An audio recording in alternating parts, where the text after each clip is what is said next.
large part of the Gospel of Mark is dedicated to the Passion, and as we said, it was the road to Jerusalem for the whole second half of the book.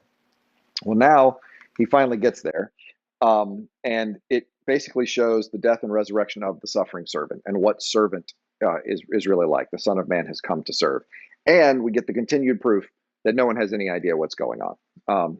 From no one understands Jesus. So let's look at some of these vignettes here. It was 2 days before the Passover and the festival of unleavened bread. The chief priests and scribes were looking for a way to arrest Jesus by stealth and kill him. For they said, not during the festival, or there may be a riot among the people. While he was at Bethany in the house of Simon the leper, as he sat at the table, a woman came with an alabaster jar, a very costly ointment of nard, and broke open the jar and poured the ointment on his head. But some were there who said to one another in anger, why was this ointment wasted in this way? For this ointment could have been sold for more than 300 denarii, and the money given to the poor. And they scolded her. But Jesus said, let her alone. Why do you trouble her? She has performed a good service for me, for you will always have the poor with you, and you can show kindness to them whenever you wish, but you will not always have me. She's done what she could. She's anointed my body beforehand for its burial. Truly, I tell you, whenever the good news is proclaimed in the whole world, what she has done will be told in remembrance of her. A lot of stuff going in here, but again, moving toward the cross. So again, although we've had the Jesus predicting his death and resurrection 3 times up to this point, now those events are being set in motion. His body is being anointed now for burial prior to the crucifixion. We also have the famous passage that is so often misused to justify not reaching out and helping the poor. Well, you'll always have them with you, so why do anything to them? Which is absolutely not the point. Jesus is certainly referencing Deuteronomy 15 here, where God is saying, because the poor will be in the land, you will need to extend kindness to them on a regular basis. And so the fact that the poor are still in the land is evidence that you haven't been extending kindness to them on a regular basis. So if anything, an indictment more than it is justification for why it's okay to not help the poor, which is a tragic way to read the Bible, by the way. If you're looking for loopholes, that's a sad hermeneutic in my mind. Well, sure it is. It's just a bad one. Judas Iscariot, who was one of the 12, went to the chief priests in order to betray him to them. When they heard it, they were greatly pleased and promised to give him money. So he began to look for an opportunity to betray him. Judas is an interesting character because the Gospels don't spend a lot of time on him. John likes to mention, saying that he kept the treasury and stole from it. But most of the other times you don't get a lot of detail on this. And there's another thing about Judas that's curious, and it happens actually at the meal. So we'll look at the meal here in a second. On the first day of unleavened bread, when the Passover lamb is sacrificed, his disciples said to him, where do you want us to go to make preparations for you to eat the Passover? So he sent 2 of his disciples, saying to them, go into the city, and a man carrying a jar of water will meet you and follow him. We don't know this for sure, but it has been speculated that this individual could be an Essene. The only reason I say that is because Essenes tended to be men. They tend to be celibate. Women tend to be the ones who would draw water. And so to have a man drawing water would be more of a distinctive and might be something that Jesus had arranged ahead of time, very possibly. That's a possible way to read that. Wherever he enters, say to the owner of the house, the teacher asks, where is my guest room? Where may I eat the Passover with my disciples? He will show you a large upstairs, furnished and ready. Make preparations for us there. So the disciples set out, went to the city, found everything as he told them, and they prepared the Passover meal. So Jesus prophesying these things are happening and going to the upper room, the first time we get that reference here in the synoptics. When it was evening, he came with the 12, and when they had taken their places and were eating, Jesus said, truly, I tell you, one of you will betray me, one who is eating with me. Now, this is one of the things I find very interesting about the story, is that the next verse is not all of the disciples going, it's Judas, isn't it? I bet it is. It's Judas. I mean, just look at him. Eyes are too close together, got that twirly mustache. Absolutely. It's got to be Judas. It's not what they say. They began to distress and say to one another, surely not I.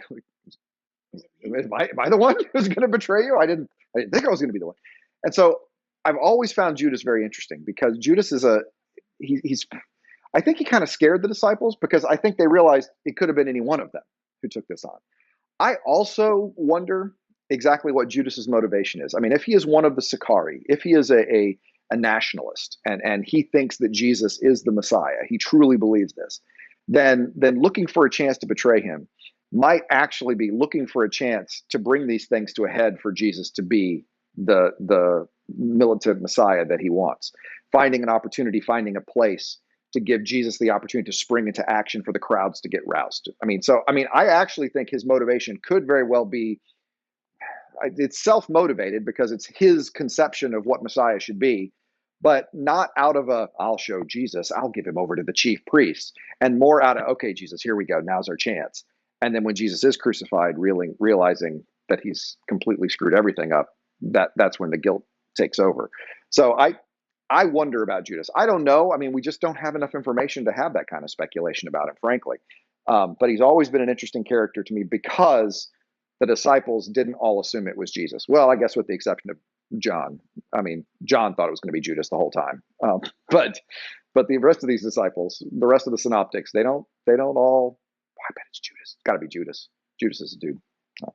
While they were eating, he took a loaf of bread, and after blessing it, he broke it and gave it to them and said, this is my body. Then he took a cup, and after giving thanks, he gave it to them, and all drank from it. He said to them, this is my blood of the covenant, which is poured out for many. Truly, I tell you, I will never again drink of the fruit of the vine until that day when I drink it anew in the kingdom of God.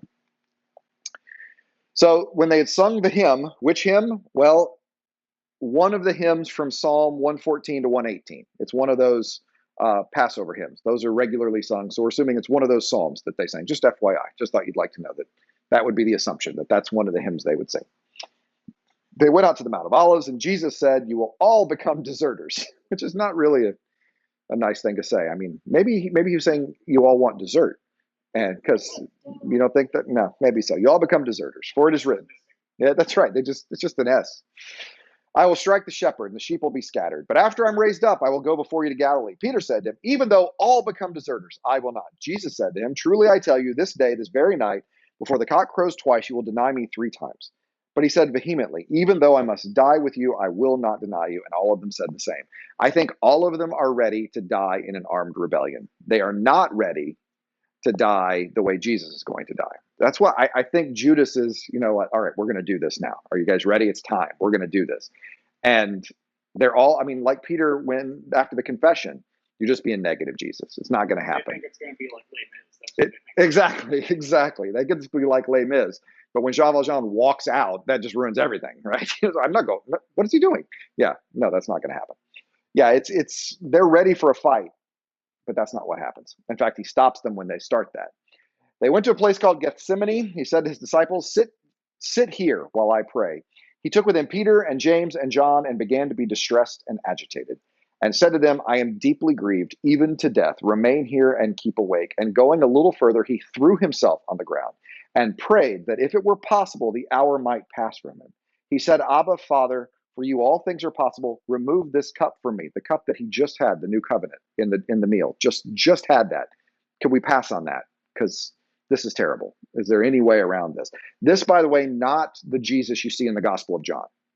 Jesus in the Gospel of John, totally in control, never praying for the disciples in the garden, never goes out to meet the temple guards, not seized by the temple guards. John, Jesus is completely in control. Mark's Jesus, very human. It's a high Christology, Son of God, but at the same time, let this cup pass from me. Yet not what I want, what you want. And he came and found them sleeping and said to Peter, Simon, are you asleep? Could you not keep awake 1 hour? Keep awake and pray that you may not come into the time of trial. The spirit indeed is willing, but the flesh is weak. And again, he went away and prayed, saying the same words. And once more he came and found them sleeping, for their eyes were very heavy. I've had nights like that. We've all had nights like that. And they did not know what to say to him because they were sleeping. That's probably why they didn't know what to say to him. He came a third time and said, are you still sleeping and taking your rest? Enough, the hour's come. The Son of Man is betrayed into the hands of sinners. Get up, let's be going. My betrayer is at hand. So, by the way, one of the best representations I've ever seen of this is at the Abbey of Gethsemane, just south of Louisville. It's a beautiful Trappist abbey in Trappist, Kentucky, interestingly enough, just south. And about a quarter of a mile back into the woods from the abbey, there are life-size statues that have been carved or cast.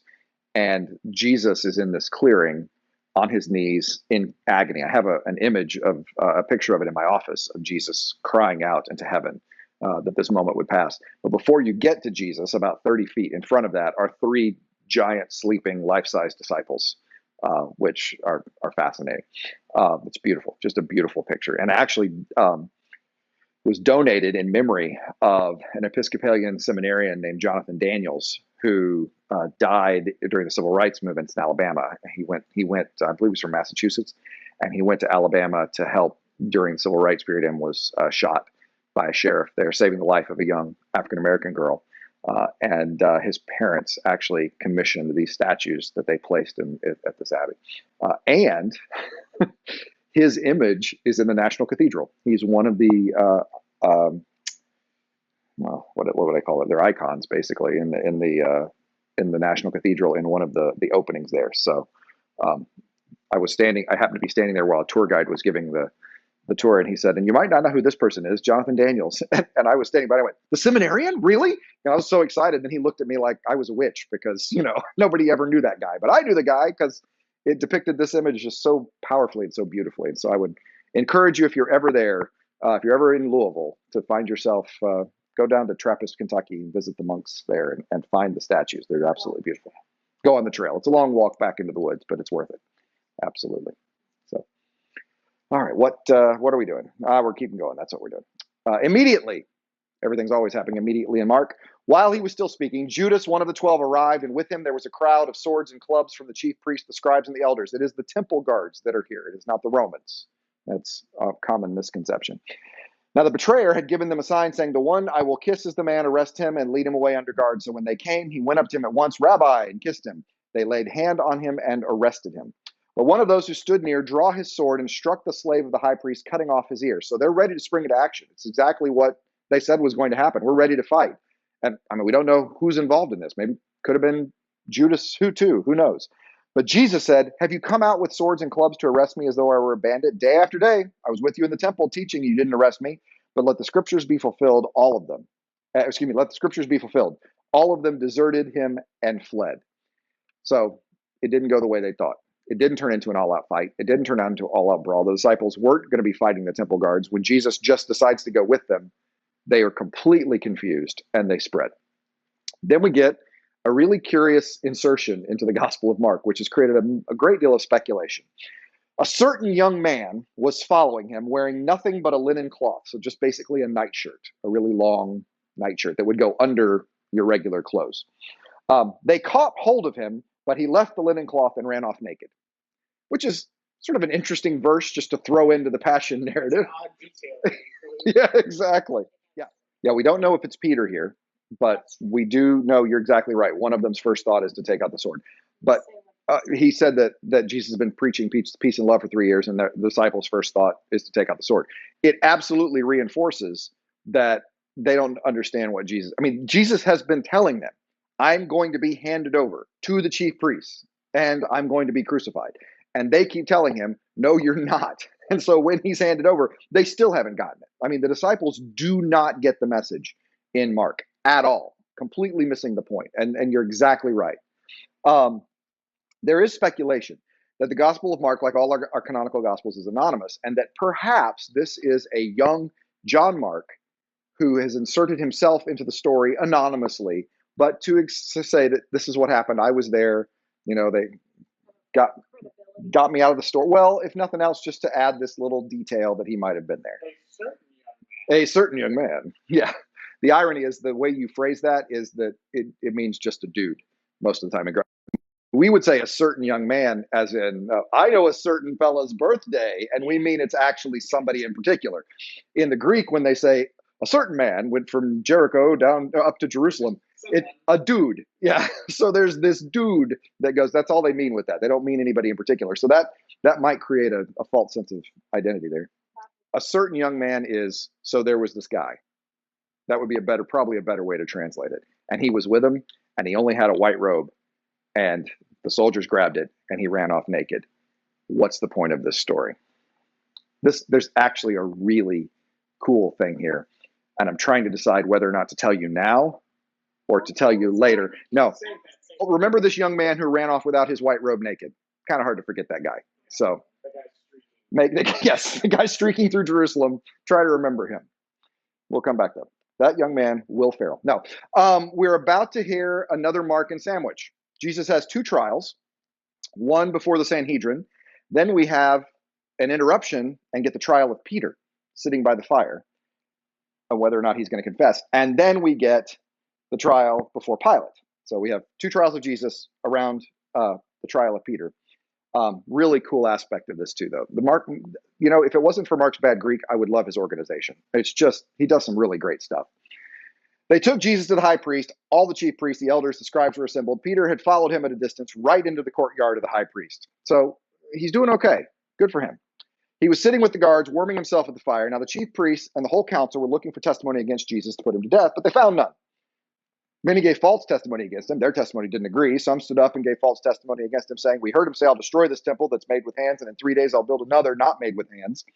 But even on this point, their testimony didn't agree. Then the high priest stood up before them and asked Jesus, "Have you no answer? What is it that they testify against you?" But he was silent and did not answer, which is going to make the guy upset. And again, the high priest asked him, "Are you the Messiah, the Son of the Blessed One?" Jesus said, "Yep, I am.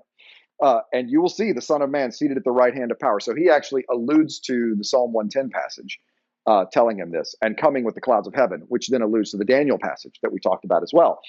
Well, that's it. That's blasphemy, right? The high priest tore his clothes and said, "Why do we need witnesses? You've heard his blasphemy. What is your decision?"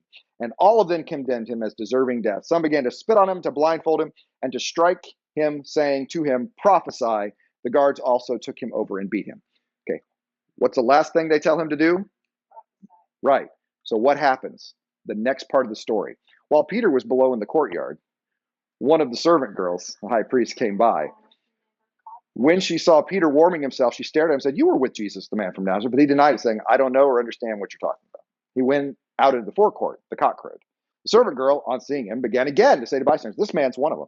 But again he denied that. After a little while, the bystanders again said to Peter, "Certainly you're one of them. You're Galilean." But he began to curse and swore an oath, "I do not know the man you are talking about." At that moment, the cock crowed for the second time. Then Peter remembered that Jesus had said to him, "Before the cock crows twice, you will deny me 3 times." And he broke down and wept. Meaning, of course, that Jesus and is a true prophet. Yeah. So the last thing I say is prophesy, and then we get an example of Jesus's prophecy come true in this. Wow. And then we jump back to Pilate. So we interrupt this. Oh, by the way, Jesus is a true prophet. And then we get back to the as soon as it was morning, because you can't put anyone to death at night. You actually can't render a judgment at night, I believe, according to the Sanhedrin. You have to wait till the next morning. So the next morning at daylight, all right, so 6 in the morning, the chief priests held a consultation with the elders and scribes and the whole council. They bound Jesus, led him away, handed him over to Pilate. Pilate said, "Are you the king of the Jews?" He answered, "Well, you say so." Then the chief priests accused him of many things. Pilate asked him again, "Have you no answer? See how many charges they bring against you?" But Jesus made no further reply, so that Pilate was amazed. Now, at the festival, he used to release a prisoner for them, anyone whom they asked. Now, a man called Barabbas was in prison with rebels who'd committed murder during the insurrection. So it would seem to imply that Barabbas is the kind of political insurgent that the disciples were after. An insurrection, rebels, killed some people. And so it kind of looks like Barabbas is actually kind of what they're wanting here. So the crowd came before and began to ask Pilate to do for them according to his custom. So which crowd is standing in the consulate outside at 6 in the morning on a holiday? I'm assuming a rent-a-crowd. I mean, I just assume this is some sort of arrangement by those who want Jesus dead, because I have a hard time believing that a casual group of people were standing at the Roman. Why are we up this early? Why does this even matter? So I think this is not just the general crowd. Now, other gospels seem to imply it's the crowd, like just the general crowd in Jerusalem. This one, I don't know so much. This one it's an odd timing of it all as it tells the story. Then he answered, "Do you want me to release for you the king of the Jews?" For he realized it was out of jealousy that the chief priest had handed him over. But the chief priest stirred the crowd to have him release Barabbas for them instead. Pilate spoke to them again. "Then what do you wish me to do with the man you call the king of the Jews?" They shouted, "Crucify him." Pilate asked them, "What evil has he done?" But they shouted more, "Crucify him." So Pilate, wishing to satisfy the crowd, released Barabbas to them, and after flogging Jesus, handed him over to be crucified.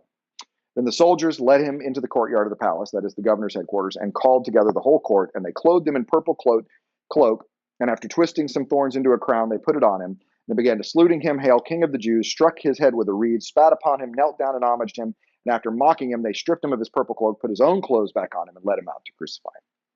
So rejected by both Jews and Gentiles is the point of this story, right? There's no one group more responsible for crucifixion here than any other. He's rejected by Gentiles. He's rejected by Jews. He's rejected by everyone. And the disciples don't understand. He's rejected by his disciples. Well, that's a good guess, or at least from Egypt. I don't know who I saw Alexander and Rufus or Simon are. It is suggested. I mean, there are some suggestions that people who get name checked in Gospels probably were leaders in the early church. Okay, I mean, that makes some sense to me. It does seem as though we're being told these people's names as though we're going to know who the people are. So I'm not.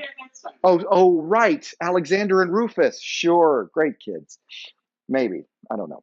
They brought Jesus to the place of the skull, and they offered him wine mixed with myrrh, but he didn't take it. And they crucified him and divided his clothes among them, casting lots to decide what each should take. Again, drawing those references in the prophets, fulfilling all of this. 9 o'clock in the morning, where they crucified him, the inscription of the charge against him read, "The King of the Jews." And with him, they crucified two bandits, one on his right, one on his left. And then we understand when the disciples said they wanted to be on his right and left, what that meant, that they really didn't know what they were asking. Those who passed by derided them, shaking their heads and saying, "Aha, you would destroy the temple and build it in 3 days. Save yourself and come down from the cross." I should also say that although in the movies, crucifixion's always, way up high, crucifixion usually took place about 3 feet above the ground and on major highways.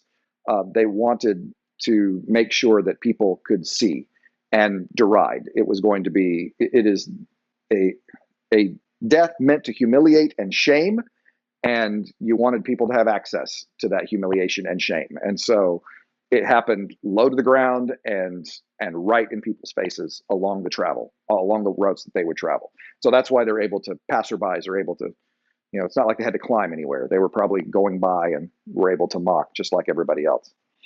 In the same way, the chief priests and the scribes also mocked him among themselves, saying, "He saved others, can't save himself. Let the Messiah, the King of Israel, come down from the cross now so we may see and believe." And those who were crucified with him also taunted him. So that's the two guys, one on the right and one on the left, both of them taunting him in Mark. It's amazing how we conflate all these Gospels together, isn't it?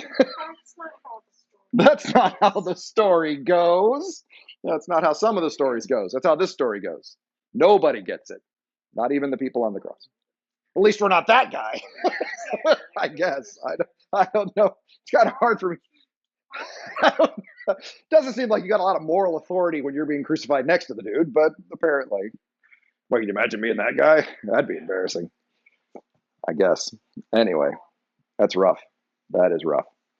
All right, so now comes one of the most compelling parts of this story. And I will confess that I only came to this interpretation about, literally 10 years ago. It was in the spring of 2010. I know this because I remember the guy who was talking about it.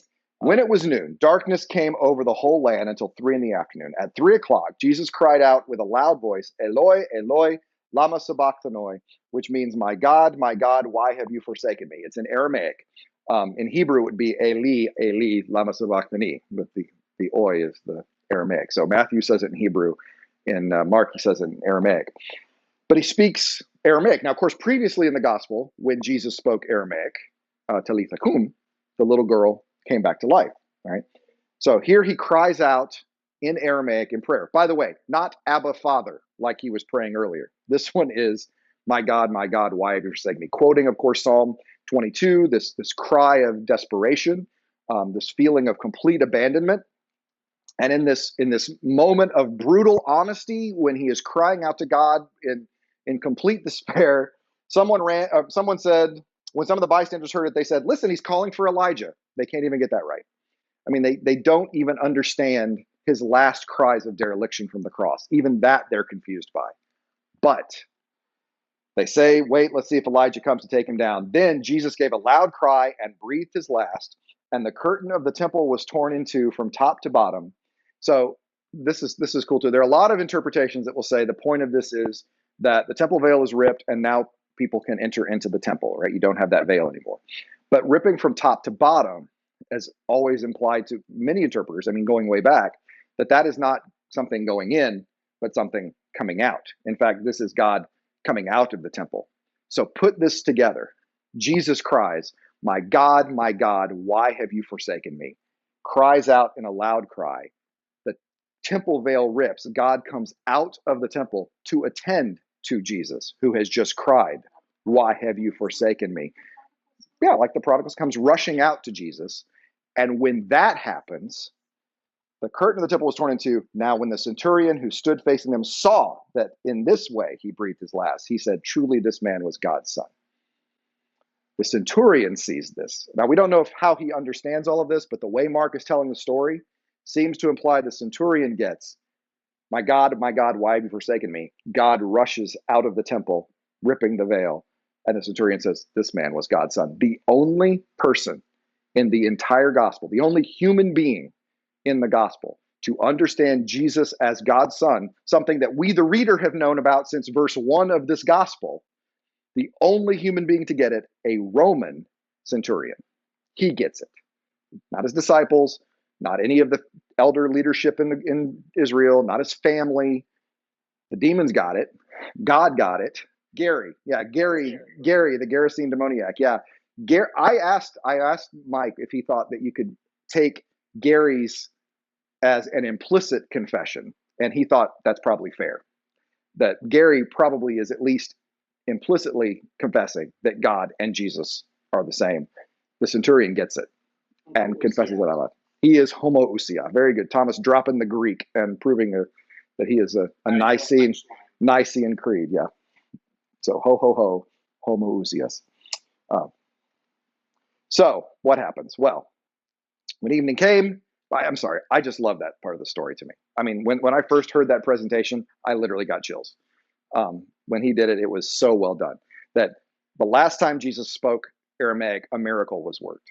This time he speaks Aramaic and the temple veil rips and a miracle is worked, if you will. And now God has come out of the temple, which is I just think that's powerful and cool. So with that one. When evening had come, and since it was the day of preparation, that is the day before the Sabbath, Joseph of Arimathea, respected member of the council, who was also himself waiting expectantly for the kingdom of God, went boldly to Pilate and asked for the body of Jesus. This would be a big deal. Bodies were left to rot off crosses because you want to shame the people. You want their bodies to be there so people go by going, man, I don't want to do whatever caused this to happen to this guy. And so taking someone off the cross is unusual. And so he decides apparently to use the argument that, hey, it's the day of preparation and it's a holiday. We don't want, dead guys on the cross. Can we? So boldly is not a bad thing. You go to Pilate and ask for the body of Jesus. Pilate wondered if he was already dead because you could go for several days. You drowned when you are crucified. The lungs fill with water. And so it takes a while. You have to push up on your legs to breathe, but then you can't breathe when that happens. And so it's a terrible way to go. And so he was surprised he was already dead. Summoning centurion, he asked him whether he'd been dead for some time. When he learned from the centurion he was dead, he granted the body to Joseph. Joseph bought a linen cloth and taking down the body, wrapped it in the linen cloth, laid it in a tomb that had been hewn out of the rock. He then rolled a stone against the door of the tomb. And Mary Magdalene and Mary, the mother of Joseph, saw where the body was laid. Yeah, Jesus is God. Jesus is God's son. The Trinity is so confusing. Yeah, this is an issue that the convention of saying Son of God and understanding that in a first century context, that is going to convey a level of association that we miss. We don't get, coming in the name of the Father as I mean, I'm trying to think, I don't even know if we have any kind of parallel. Speak to my agent on behalf of you. Talk to my agent, you're talking to me kind of idea. There is a sense of Son of God that has a closeness that we miss. I mean, it's easier for us to go, well, son, biologically, they're two different people.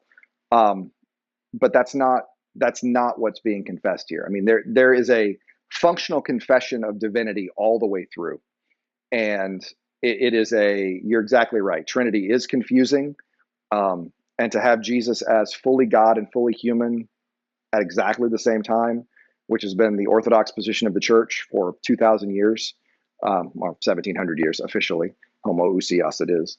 But yeah, it's something that it's foundational to Christian faith, and I think it's something that frankly is easier for the Enlightenment when we're looking for things to have a sense of I don't know, scientific typology that works better for us and breaks down better for us. So this is one of those times I think we're suffering because we don't use the terms the way they would use the terms. That's what I think is happening there. So all I know is that for 1700 years of the church, all the church could agree on is if you ever came up with an example for how to explain it, you were a heretic. I mean, that's just, so he's God. You mean like, no, not like that. You're a heretic. Oh, you mean like three masks? No, I'm afraid that's a modalistic heresy. Oh, you mean like oil and water? No, I'm afraid that's also a heresy. Oh, you mean like, it's just, so it's they just decided that it's a mystery that's going to be a mysterion that's going to be accepted, but true. I do love that Mary saw where the body was laid and decided that they were going to need to come back and fix, because Joseph had good intentions and boldness, but that's no way to treat a body. So they're going to obviously come back and about to get cool. So hang on. When the Sabbath was over, Mary Magdalene, Mary the mother of James, and Salome brought spices. I don't know where Mary the mother of Joseph went. She saw where he went, and then she couldn't get up that early, I guess. I don't know. Salome bought spices so they might go and anoint him. And very early on the first day of the week, when the sun had risen, they went to the tomb. They had been saying to one another, "Who will roll the stone away for us from the entrance of the tomb?" When they looked up, they saw the stone, which was very large, had already been rolled back. As they entered the tomb, they saw a young man dressed in a white robe sitting on the right side, and they were alarmed. No? Oh, It's a streaker. It is interesting that our young man lost his white robe when Jesus got arrested, and now there's a young man in a white robe sitting on the right side. Here's what we're missing. Okay, here's something that we're missing. In the early church, you were baptized naked. It was in private. It was not a public event. Okay, no, it was very totally different service. You were baptized naked. There were male deacons. There were female deacons. Right? You take off your old clothes. You go into the baptismal waters. When you come out of the baptismal waters, you are given a white robe that symbolizes your faith, your baptism, your new life that is made free. The arrest of Jesus has taken that white robe from that guy. He's lost his faith, if you will. If Mark is written to the church at Rome, there is a very good chance that what Mark is dealing with are individuals who have renounced faith for fear of their life. That they had confessed Christ, but for fear of their life, they have now renounced faith. Now they've come back to church. And they maybe have come back to church and they're worshiping with people who lost family members because they did not renounce their faith. And so what do you do to those who have renounced faith for the sake of their lives and have cast off their baptismal robes, if you will? Well, the faith is restored here, I think. There's a young man in a robe.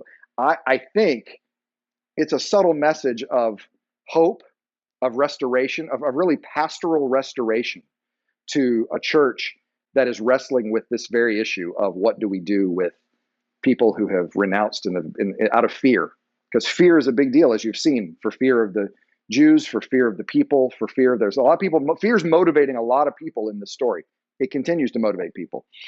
They saw the white guy dressed in a white robe, right, sitting on the right side. But he said to them, "Don't be alarmed. You're looking for Jesus of Nazareth who was crucified. He's been raised. He's not here. Look, there's the place they laid him. But go tell his disciples and Peter that he is going ahead of you to Galilee. There you will see him just as he told you." I've often asked how we're supposed to read the "and Peter." Are we supposed to read this, tell the disciples and, Peter, who's not anymore because he renounced that kind of thing? Or is it tell the disciples, especially Peter, that he's going to Galilee? People that I trust, people that I like, believe that we need to read this as especially. That tell the disciples, especially Peter, because he needs to know that he's going to the Galilee. There you will see him just as he told you. Verse 8, so they went out and fled from the tomb, for terror and amazement had seized them, and they said nothing to anyone, for they were afraid. The end. Quite a story. Yep. If only they would have told someone about Jesus' resurrection. People would have heard about him. Tough. That is how it ends. That is. It's true. That is how the gospel ends. This is the Very anticlimactic. it is. Well, what do we do with this ending? Remember in Galilee? So what is going on with this ending? Well, let's talk about the endings of Mark. There is no section of Mark that has more textual variants than Mark 16, 9 through 20. Now, you'll notice I stopped at verse 8. There are, in some manuscripts, verses 9 through 20. If you had a King James Bible, 9 through 20, because it's in the Textus Receptus. However, the Greek of 16, 9 through 20 doesn't read like any of the Greek in the rest of the Gospel of Mark. There are words that aren't used. There is terminology that's used differently than is used in other places. There are more variants in that section than any other place. Vaticanus and Sinaiticus, in other words, the two great manuscripts, two of our four great manuscripts from the 4th and 5th centuries, they end the gospel at 16:8. That's it. There are also some manuscripts that have the longer ending, but add notes to say, some of the early manuscripts, they don't have this part. This is all new. This is DLC. Yes, obviously. This is all fanfic. Is what this is. This part is. So what do you do with this? Well, there are some possibilities. It is possible that Mark ended at 16:8. I mean, that's a very good possibility. It's possible that Mark wrote an ending that we don't have anymore. It's also possible that the longer ending of Mark, verses 9 through 20, is authentic. But one of the things that might lead us to this first and I will confess, I think Mark ended at 16:8. I have no problems believing that the original ending is 16:8, because fear is a theme all through Mark. People are not doing things out of fear, or they're doing things out of fear. And sometimes fear leads to faith. Sometimes fear leads to the rejection of Jesus. Fear leads to anger. Anger leads to, we'll set that aside for a second. Cliffhangers are not foreign in the Bible. We have seen cliffhangers before. Acts ends without telling us what happens to Paul. He's under arrest in Romans. He's going to go to trial, and the gospel is preached unhindered, and that's it. The book just ends. The prodigal son's brother's response is unknown. The book of Jonah ends in a cliffhanger. Deuteronomy ends in a cliffhanger. I mean, cliffhangers are not uncommon throughout the biblical text. So I don't think that you go, well, who would end a gospel like that? They do that. It's not out of the realm of possibility that that's not a really good ending. Also, 9 through 20 have a lot of connections to resurrection appearances elsewhere in other gospels. 9 and 10 look a lot like John 20.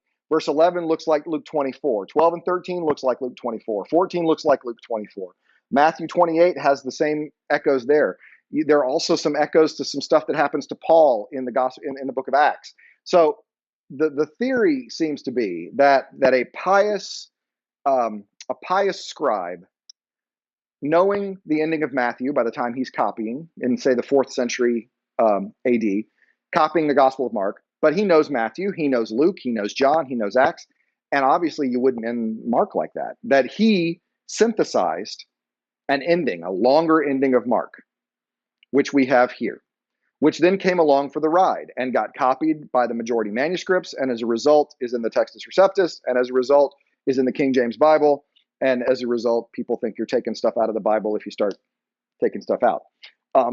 Now, I will, as I said when we talked about text criticism, this is the only section of Scripture for which there is a confession of faith by a subset of Christians that stands or falls on a variant reading. So let's look at this longer ending of Mark. You'll see that, I think you'll hear the echoes from the other Gospels as you go.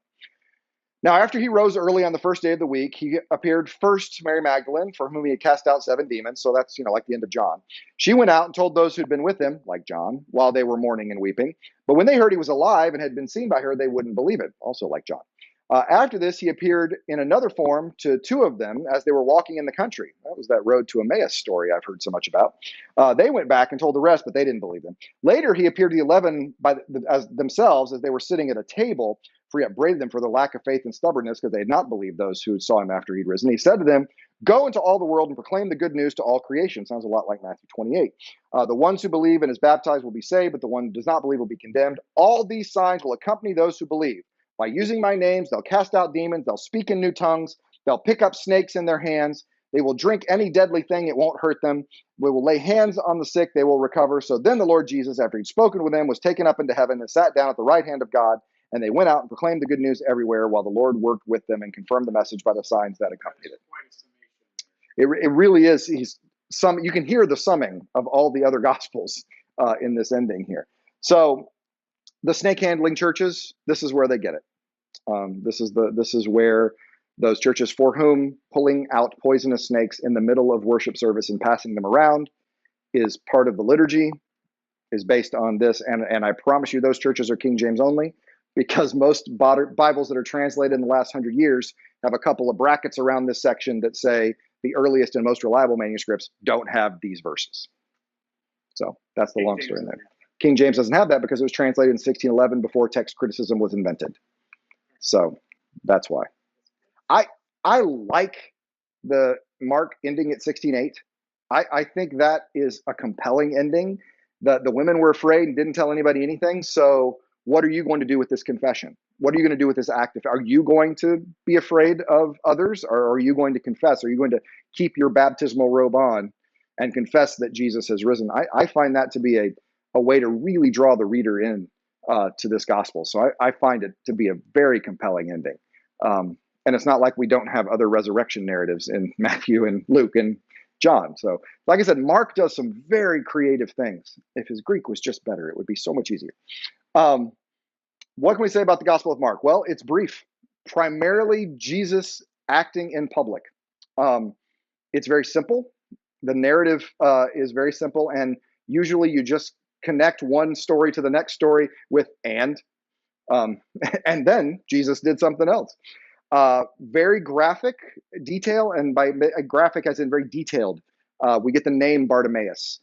We get the details of the day that you don't normally have in other places. You get what people are thinking and their manners and their gestures and what they look like. It's action packed straight away, immediately. I saw one comment once in Mark that said Mark would be the movie script because it hits the ground running. I mean, there's no backstory. There's no Kate. Galadriel. There's no Galadriel overlay, Kelly Blanchett. Yeah, the world has changed. You don't have that in the Gospel of Mark. You have that in John.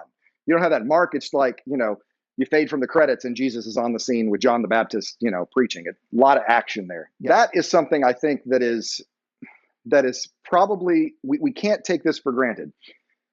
We think of the Gospels as ways in which people learned about these stories. But I think it would be better to think of the Gospels as ways in which people learned how to think about these stories. The stories of Jesus' resurrection is, let's say Mark is written in the 60s. His resurrection has been told now for 30 years. By the time Mark is written down, the letters of Paul are in circulation. The resurrection of Jesus is a confession of Christians. So this gospel written for Christians, they know about the resurrection of Jesus. How are you thinking about it? What do you do with it? So I don't think they needed, and then people saw him. And as though, no one in the church is going to be like, well, I wasn't going to believe in Jesus, but then I read the part about him appearing to Mary. And so I guess it happened. Who takes the word of an angel these days? So it's not, that's not the sense of it. They aren't really doing that. The Gospels are helping shape how you are supposed to think about these stories that they already are knowing about, a Christ who has risen. Yeah, a lot of action in Mark, as I said, more miracles to parables, right? 18 miracles, there are 4 parables in Mark. So it is a lot of action, as opposed to, say, John, where you get 7 miracles and chapters of philosophical speeches.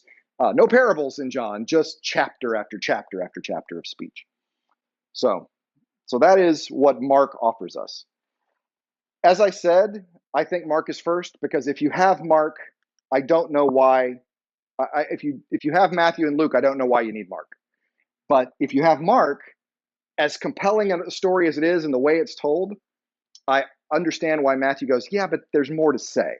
We could talk about some of these other sayings of Jesus, not just the action. The action's nice, but there's more parables, and there's that whole Sermon on the Mount thing that we want to talk about, and there's the birth stories that we could bring in. So so you see why Matthew and Luke, I think, come later in my mind. It just makes sense. That to me is the most compelling argument ever for why Mark is first, because I don't understand if you have Matthew or Luke why you need Mark, but if you have Mark, I understand why you need Matthew and Luke.